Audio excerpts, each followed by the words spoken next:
Ya estoy esperando que ingresen de nuevo.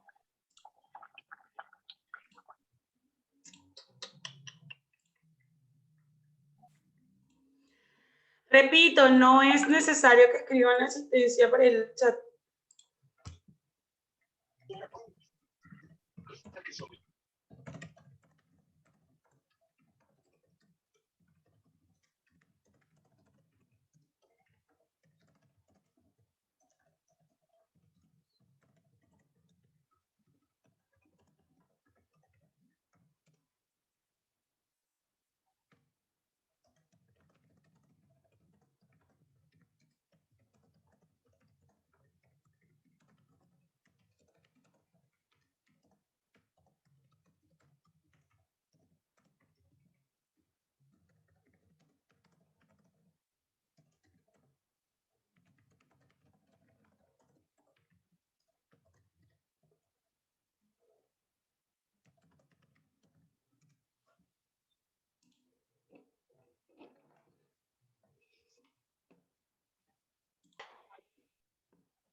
Ya. No sé por qué tarda tanto en volverse a conectar. No sé.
Comencemos nomás porque si no se nos vuelven a ir los minutos de esta clase esperando que se conecten. El que no se conectó, pues, nada que hacer. Ya. Ahora, ¿qué pasa actualmente? ¿A dónde estamos actualmente con respecto a la evolución? Porque, ojo, esto, aunque ustedes lo vean así, súper comprobable y que todos los ejemplos que yo les estoy dando son válidos, no, esto fue un boom. O sea, imagínense lo que es que una serie de hombres terrenales contradigan lo que la gente cree que Dios formó. O sea, es un choque mental, cultural, generacional, grandísimo, grandísimo, porque la evolución es totalmente lo contrario a la creación. Cuando la evolución llega, el creacionismo quedó desplazado de base científica, porque no tiene bases científicas. Recuerden que cuando nosotros hablamos de creacionismo, estamos hablando de Dios, o como les decía yo la semana pasada, un ser superior creó todo como lo conocemos. La tierra, los animales, las aguas, el fuego, todo. Al ser humano, tal cual como lo conocemos. Porque según la Biblia y según la palabra según la palabra escritas, o mejor dicho, según la palabra de las escrituras, independientemente, por ejemplo, de la que yo particularmente conozco, que es la cristiana, católica o evangélica, la verdad no soy mucho de religiones, pero en la Biblia dice que Dios creó al hombre. Entonces lo puso así, sea, se supone que el primer hombre fue Adán y que era igual que cualquier hombre, con huesos, carne, sangre, pero la evolución no dice eso. La evolución muestra que venimos de un proceso evolutivo de mucho antes y de especies de unos 4.000 millones de años. Entonces, la evolución, cuando fue aceptada en el mundo por la comunidad científica, fue el boom de los boom. Era irse en contra de muchísima otra gente, que por cierto no conocía más nada que. Ahora bien, en la actualidad, ¿cómo se percibe? Por ejemplo, tengo esta frase de Stephen Jay que dice: el hecho de la evolución está tan bien establecido como cualquier otro hecho de la ciencia, tan seguro como la traslación de la Tierra alrededor del Sol, porque son hechos comprobables. Y repito, si nosotros queremos desarrollar habilidades de carácter científico, siempre tiene que ir con hechos comprobables, basados en, ejemplo, evidencia de fósiles, desde los estratos más antiguos y más profundos hasta los estratos más recientes y más superficiales. Los fósiles muestran la evolución en las distintas estructuras corporales a través del tiempo. Demuestran que hasta las ballenas vienen de un antepasado y que ahora han sido evolucionadas. Ahora, ¿cuál es la progresión desde forma más simple hasta formas más complejas? Vamos a observar estas imágenes. En estas imágenes se van a representar los distintos fósiles desde las eras más antiguas hasta la actualidad. Voy a tratar de ampliar un poco. Déjenme ver si puedo ampliar un poco esta imagen, ya, para irselas acercando así. Miren. ¿Cuáles son las distintas épocas? La Tierra se formó hace billones. En realidad, se dice que hace unos 46 billones de años. Allí se formó la Tierra. Ojo, las ciencias también tienen sus teorías acerca de cómo se formó. El creacionismo sigue estableciendo que Dios, y entiéndase por Dios, repito, un ser superior, y yo digo así porque yo creo en Dios, pero yo no sé quién no cree en Dios. Entonces, todo es respetable, pero hay un ser superior que fue capaz de crear la Tierra. La ciencia no dice eso. La ciencia dice que todo se generó por una gran explosión llamada Big Bang y que allí se comenzó a formar, mejor dicho, lo que nosotros hoy en día es la Tierra que habitamos. Evidentemente no de la misma manera. Ok, seguimos avanzando. Millones de años en avance científico que me va estableciendo las distintas épocas de fósiles. Nivel carbonífico, nivel jurásico, nivel...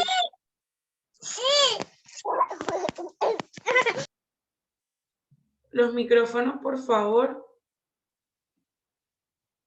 porque los niños no entienden mucho de esto, así que vamos a tratar de mantenerlo en silencio. Ya, entonces así fuimos avanzando, ya, hasta que las especies fueron creciendo, fueron evolucionando y se fueron formando hasta lo que nosotros conocemos hoy en día. Por ejemplo, la ballena. Se dice que en los últimos 50 millones de años las ballenas han venido evolucionando. Antes eran lo que se conocía como ser animales, que inclusive eran terrestres, que venían con patas. Luego de ello se dice que ellos fueron remadores acuáticos, es decir, tenían patas pero podían nadar. Luego, nadadores acuáticos, en donde ya sus patas traseras se fueron encogiendo, hasta llegarse a convertirse en habitantes del océano, en un cuerpo liso como el que nosotros vemos en la actualidad. Hace 50 millones de años las estructuras de las ballenas eran así. ¿Y cómo lo sabemos? Porque hay registros fósiles. La paleontología es una ciencia que actualmente sigue vigente porque siguen apareciendo restos que nos dicen cómo eran los antepasados. Imagínense que la ballena era así y hoy en día... ¿Sí? ¿Alguna pregunta?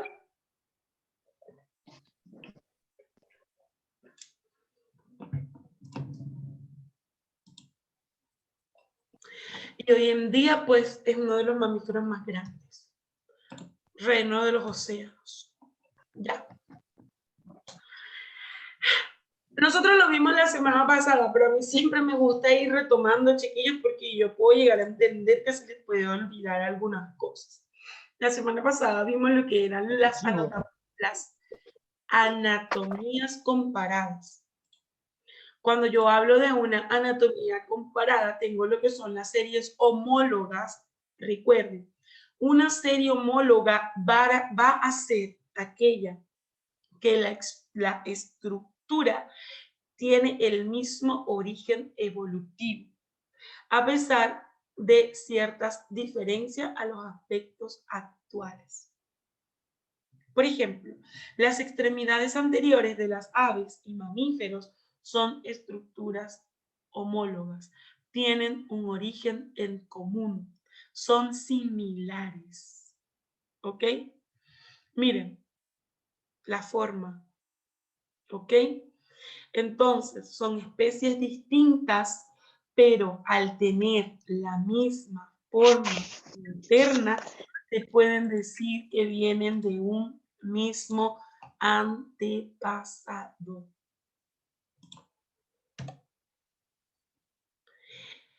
Y que con el tiempo pueden dar diversidades en la evolución. Algunos, aunque sean similares, o son roedores rastreros, o pueden volar, o pueden nadar, o pueden andar.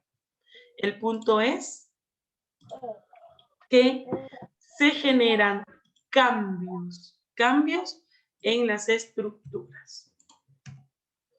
Ahora, fuera de la anatomía comparada, tenemos lo que son las estructuras.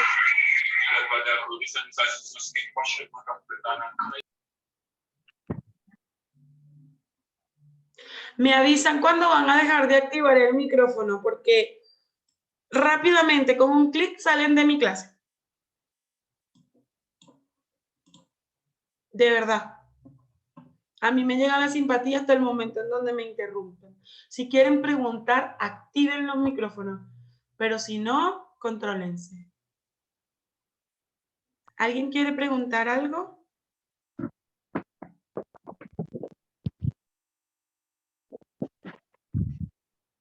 ¿Nicole?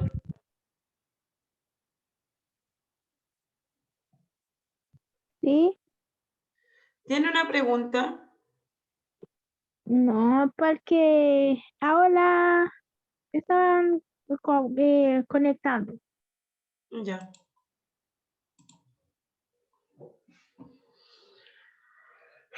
Ok. Yo les había hablado un poco de esto la clase pasada, acerca de los órganos vestigiales, recordando que son estructuras heredadas de nuestros ancestros que se supone que para otra época tenían utilidad, pero que hoy en día en el mundo moderno los seres humanos, a lo que hemos llevado la evolución, no las necesitamos.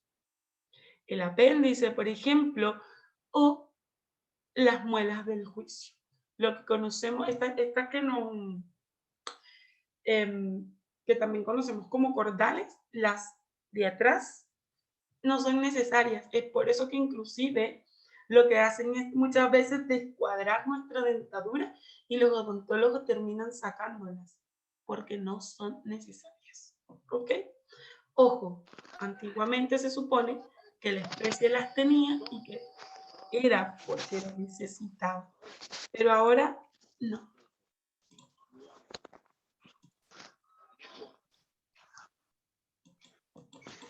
No me permite silenciar el audio. Peterson, ¿puede cerrar su audio, por favor?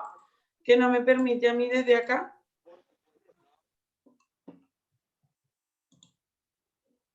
Ya. Veamos algunos otros ejemplos sobre la anatomía de estructura vestigial. Los molares de los vampiros o de lo que se conocen como este tipo de animales, los huesos pélvicos de las ballenas o de ciertas serpientes, tienen similitudes, pero no tienen utilidad. Ahora, ¿qué eran las estructuras análogas? Estructuras que de apariencia eran igual, pero que internamente no lo son. Las alas de las aves o de los insectos pueden llegar a ser similares, pero estructuralmente son distintas, ¿ok? Difieren anatómicamente.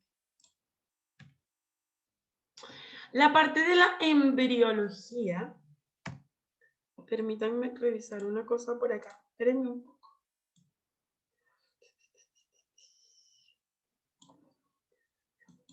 Ya. La parte de la, ahí estamos. La parte de la embriología habla acerca de todos los embriones de vertebrados. Ojo, ojo. Acá entran animales y humanos. Todos tenemos los mismos procesos.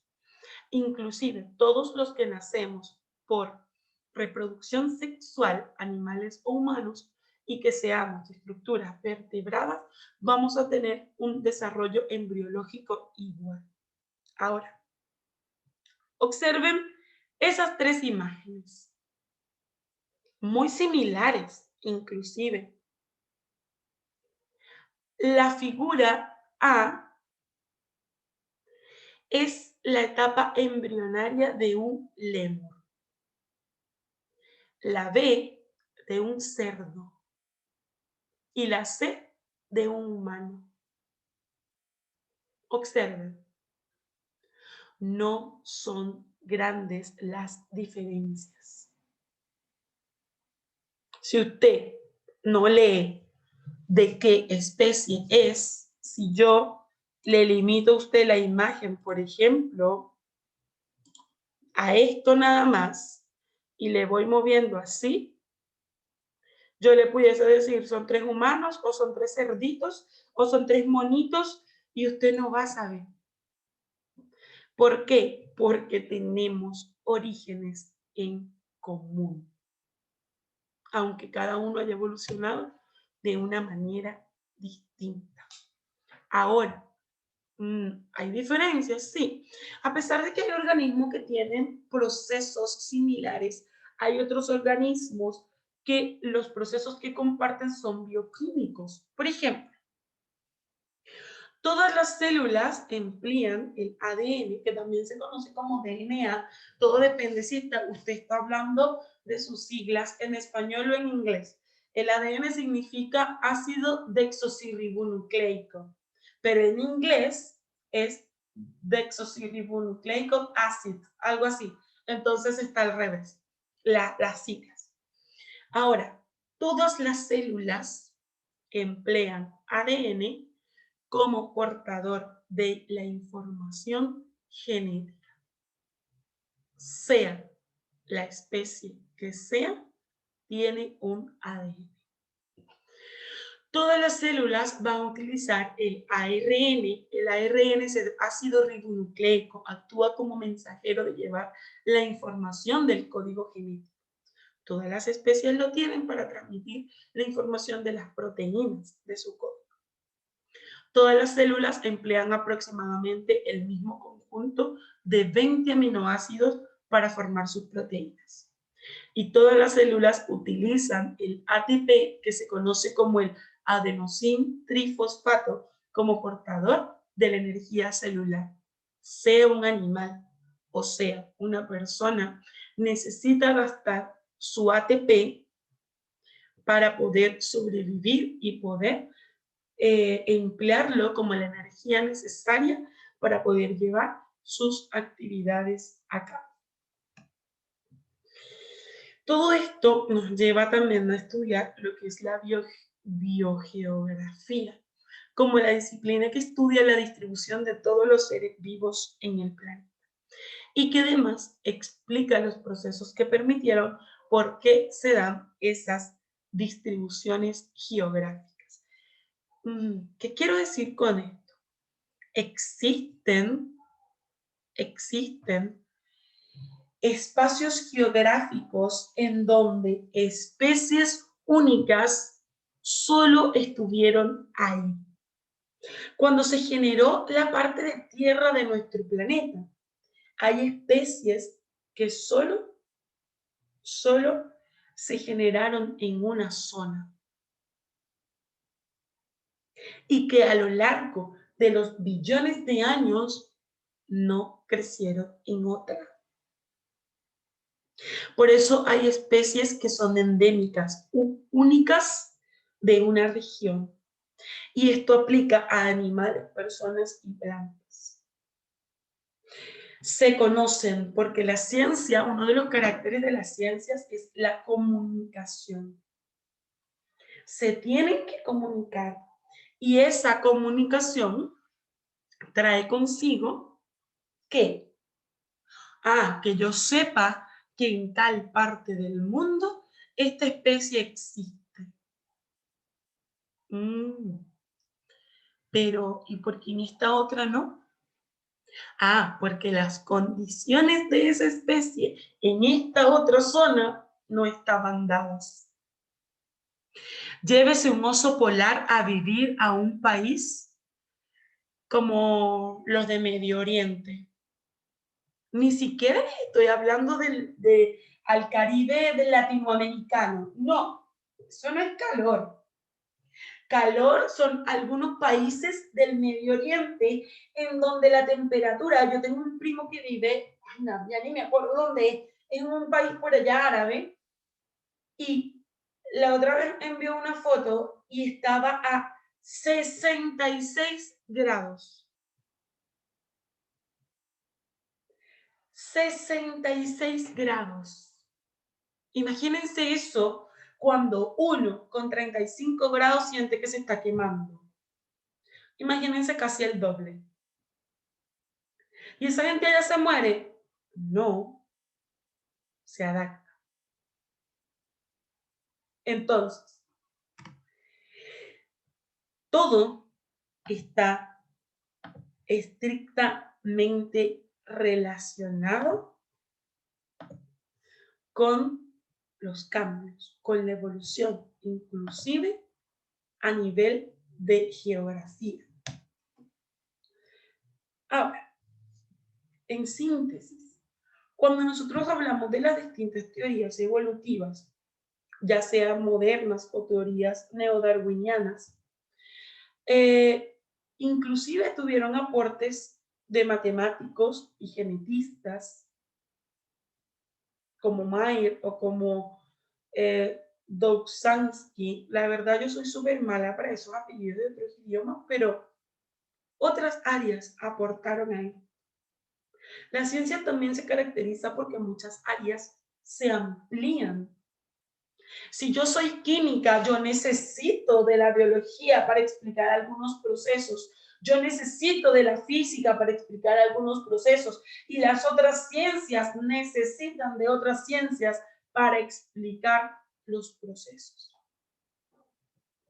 Inclusive, las ciencias sociales necesitan de las ciencias naturales para poder explicar muchas cosas.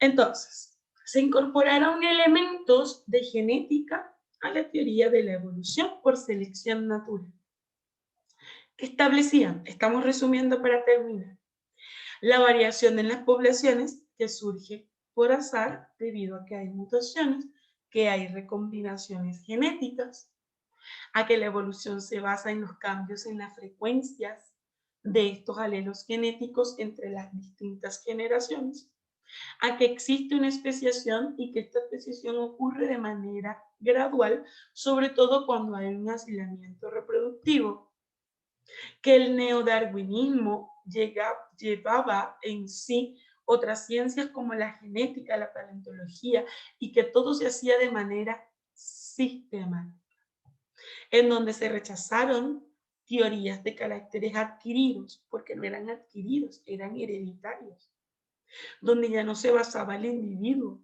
ya no me importaba uno, me interesa toda una población, cómo se comporta, cómo actúa, cómo evoluciona, cómo se muestra, cómo sobrevive, donde las mutaciones van a aportar la variabilidad de la genética de las especies sobre la que actúa la selección general.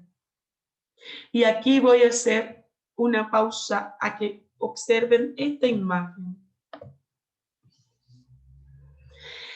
Esa imagen que está ahí son tigres.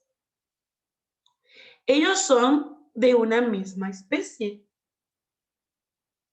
Existen clasificaciones, ya son del reino animal, la clasificación son felinos, son tigres, ¿son iguales? No, son variaciones. A lo mejor esos tigres albinos, blancos, ustedes se fijan, miren, este tiene muchas rayitas, este tiene menos, tiene parte blanca con café, este no tiene parte café y este totalmente albino. ¿Por qué? Porque hay cambios que se generaron en ellos a nivel genético. Inclusive pueden sobrevivir en, ¿cómo les digo?, en zonas geográficas, inclusive hasta diferentes.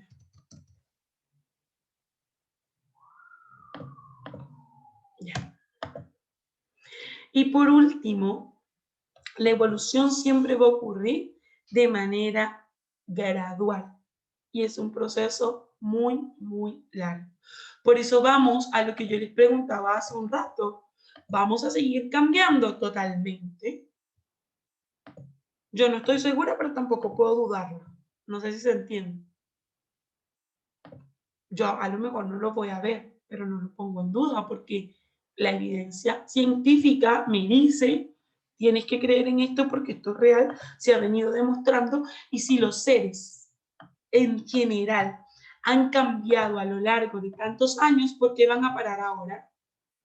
Si todo lo contrario, hoy en día hay herramientas ya creadas muy diferentes a las antiguas.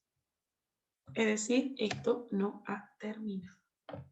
Ahora, ya para terminar, porque ya esta cosa me está recordando que el tiempo se nos está acabando, tengo los factores del proceso evolutivo.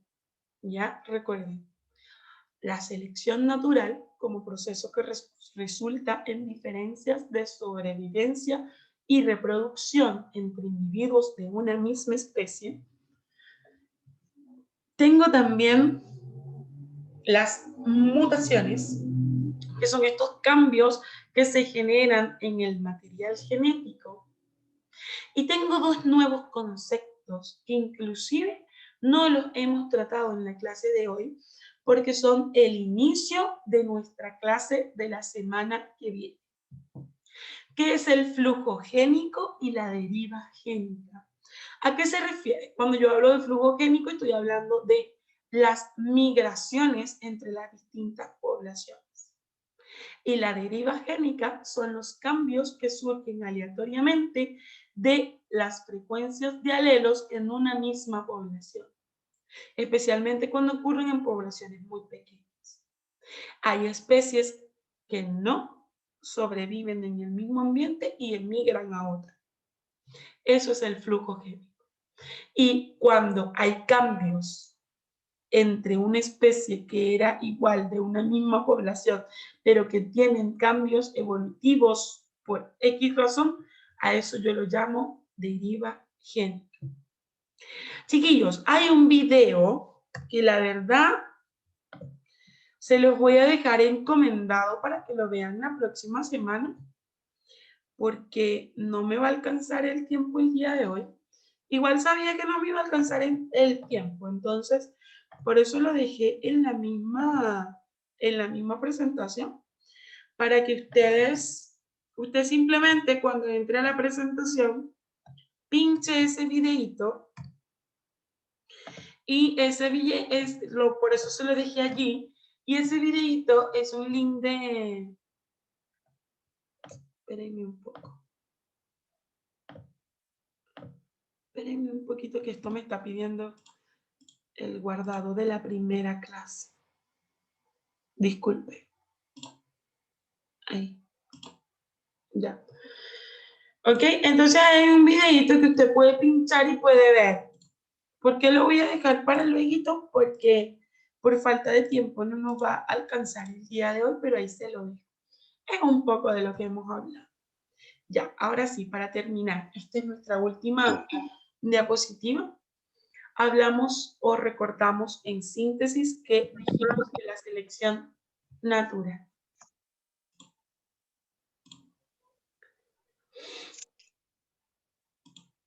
Dijimos, es un proceso que lleva ciertas diferencias para la sobrevivencia o reproducción entre los organismos. Y siempre va a depender de su fenotipo. Chiquillos, cuando yo hablo de fenotipo son las características externas de una especie. Ejemplo, los fenotipos humanos, ya. Su tez es blanca, es morena, es alto, tiene el color de cabello negro, café, o sea, las características que usted puede apreciar. Y basado en esas características físicas que usted puede apreciar, está la selección natural que va siempre a favorecer al fenotipo de mayor educación biológica y que más se pueda adaptar. Me devuelvo al ejemplo del patito feo. La selección natural dice que el patito feo no va a sobrevivir porque no se va a poder adaptar. Bueno, es eso. Los organismos con mayor adecuación biológica sobreviven. También tenemos la selección sexual que actúa sobre la capacidad de un individuo de poder conseguir pareja para variarse. Somos seres reproductivos. Y como no tenemos reproducción autótrofa, es decir, no nos reproducimos solos, se necesita de una u otra manera una pareja para poder hacerlo. Y digo una u otra manera porque actualmente hemos avanzado mucho en eso.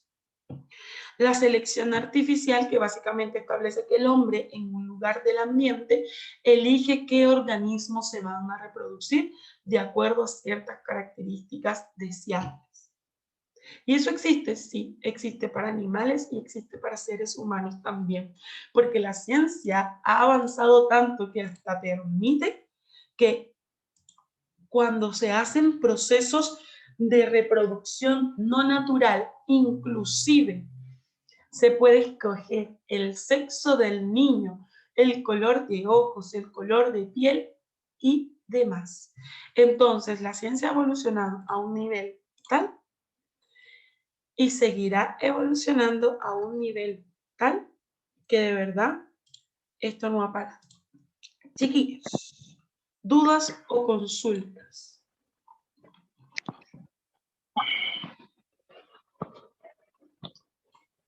¿Dudas o consultas? Ya, necesito por favor que nadie active los micrófonos porque voy a tomar el pantallazo de la asistencia. Y si usted activa el micrófono, entonces se mueve de posición en donde está. Permítanme un poco y yo les indico cuando ya estemos listos. Espérenme un poquito.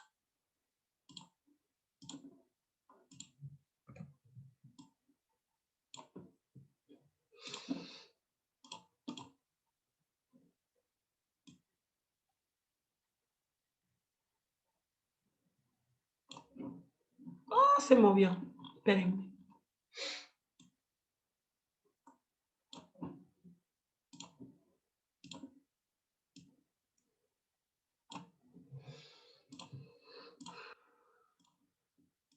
Espérenme un poquitito. Estoy en eso todavía.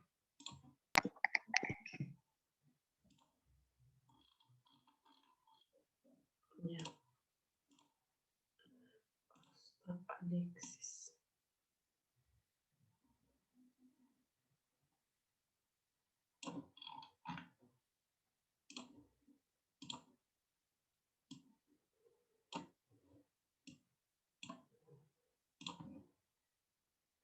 Chiquillos, listo. Tengo su asistencia del día de hoy. Nos vemos la próxima semana.